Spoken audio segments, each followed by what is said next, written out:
भाइयों, दोबारा से छत का वो टाइम आ गया जिस टाइम के ऊपर मैं आपको मोटी मोटी शटरिंग के बारे में बताना चाहूँगा इस वीडियो में, छत की शटरिंग के बारे में। सबसे पहले अगर आप देखें तो बीम का जो बॉटम है वो लगता है, ये जो है बॉटम के ऊपर प्लाई कटती है उस साइज़ की, फिर ये बॉटम लगता है, बॉटम के साथ फिर बॉटम की साइड्स लगती हैं। जब बॉटम की साइड्स लग जाती हैं तो इंपॉर्टेंट चीज़ ये है कि ये छत ऐसे लगता है। अगर हमने इसके ऊपर मेटल की शीट रखनी है तो वो मेटल की शीट जितनी चौड़ी है उतने चौड़े ये बाले होंगे, उसके ऊपर मेटल की शीट आ जाएगी। अगर हमने in this case for example ply रखनी है तो प्लाई इतनी इतनी चौड़ी आएगी। इसके ऊपर काफ़ी मुझे क्वेश्चंस आते हैं लोगों के कि स्कैफोल्डिंग के जो आयरन के पाइप्स हैं वो ज़्यादा इंपॉर्टेंट है या लकड़ी की चीज़ें ज़्यादा इंपॉर्टेंट है। मैं अक्सर लोगों को ये कहता हूँ कि देखें, शटरिंग का मकसद ये होता है कि उस मोल्ड को वो बरकरार रखे। जब कंक्रीट हो रही हो तो वो मोल्ड बरकरार हो।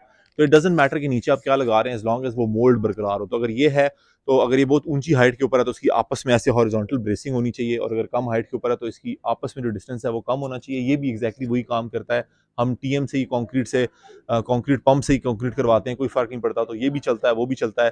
हांगकांग में जब मैं एक दफ़ा गया था तो बैम्बू की शटरिंग लगी हुई थी 42nd फ्लोर के ऊपर, वहां तक भी चलता है। तो ये इट डजंट मैटर, आपको सिर्फ मोल्ड को बरकरार रखना होना चाहिए। कोई क्वेश्चन हुआ तो लाजमी बताइएगा। Thank you so much for time.